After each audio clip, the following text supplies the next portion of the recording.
హిందువుల కోసం, మన దేశం కోసం, సనాతన ధర్మం కోసం తన రక్తం చివరి బొట్టు వరకు పోరాడి తన ప్రాణాలను త్యాగం చేసిన ఛత్రపతి సాంబాజీ మహారాజు గురించి ప్రతి ఒక్కరూ తెలుసుకోవాలి. భారతదేశంలో మత మార్పిడులు తీవ్ర స్థాయిలో జరుగుతున్న రోజులవి.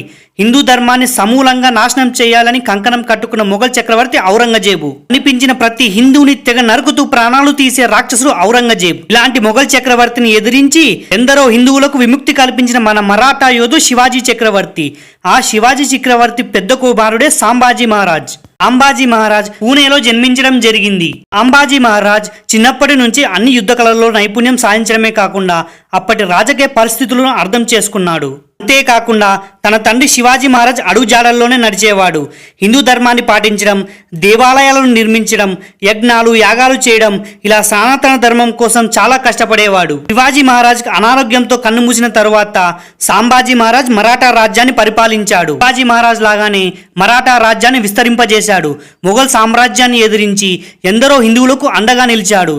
ఎంతో గొప్ప వీరుడైన సాంబాజీ మహారాజ్ని ఎదిరించి మరాఠా రాజ్యాన్ని చేజిక్కించుకోవడం అసాధ్యమని ఔరంగజేబుకు కూడా తెలుసు. అయినప్పటికీ ఔరంగజేబు ఎన్నోసార్లు మరాఠా సామ్రాజ్యంపైకి యుద్ధానికి వచ్చాడు. 1681లో బుర్హానపూర్ పట్టణంపైకి ఔరంగజేబు కుమారుడు అజం షా 1,50,000 సైన్యంతో యుద్ధానికి వచ్చాడు. కానీ వాళ్ళందరినీ మరాఠా యోధులు ఓడించారు. తరువాత 1682లో మహారాష్ట్రలోని సంగమేశ్వర పట్టణంపైకి మహమ్మద్ ఖాన్ 20,000 సైన్యంతో దండయాత్ర చేయగా వారందరినీ సాంబాజీ మహారాజ్ సైన్యం చిత్తుగా ఓడించింది. 1682లో మళ్ళీ అజం షా 60,000 మంది సైన్యంతో రాయ్గఢ్ పైకి యుద్ధానికి రాగా మరాఠా సైన్యం మళ్ళీ అతనిని చిత్తుగా ఓడించింది. ఇలా ఎన్నో యుద్ధాలలో తిరుగులేని విజయాలు సాధించింది సాంబాజీ మహారాజ్ సైన్యం. ఇలా సంవత్సరాలు గడుస్తున్న ఒక మరాఠా రాజ్యాన్ని కూడా చేజిక్కించుకోనందుకు ఔరంగజేబ్ పగతో రగిలిపోయాడు. సంబాజీ మహారాజ్ ని ఎలాగైనా చంపాలి అని కుటిల ప్రయత్నాలు చేసేవాడు. అందుకోసం మరాఠా జనరల్ అయినటువంటి గానోజీ షిర్కేకి డబ్బు ఇచ్చి సాంబాజీ మహారాజ్ యొక్క కదలికల గురించి మరియు అతడి ప్లాన్స్ గురించి ఇన్ఫర్మేషన్ తీసుకున్నాడు. ఈ కుట్రలో భాగంగానే గానోజీ షిర్కే సాంబోజీ మహారాజ్ని ఫిబ్రవరి 1, 1689 సంగమేశ్వర పట్టణం దగ్గరికి రప్పించాడు. నిజానికి చాలా కొద్దిమంది సైనికులతో మాత్రమే సాంబాజీ మహారాజ్ ఆ ప్రాంతానికి రావడం జరిగింది. సో ఇదే సరైన సమయం అని భావించిన ముఖారబ్ ఖాన్ సైన్యంతో సాంబాజీ మహారాజ్ పైన దాడి చేశాడు. ఈ దాడిలో సాంబాజీ మహారాజ్ మరియు తన సైన్యం వీరోచితంగా పోరాడారు. నిమిషానికి ఎన్నో వందల తలలు తెగుతూనే ఉన్నాయి. అలా కొన్ని గంటల పాటు యుద్ధం చేసిన సాంబాజీ మహారాజ్ అలసిపోసాగాడు. మరొక వైపు మాత్రం ముఘల్ సైనికులు వస్తూనే ఉన్నారు. అలా చాలాసేపు యుద్ధం తరువాత సాంబాజీ మహారాజ్ని ముఘల్ సైనికులు బంధించడం జరిగింది.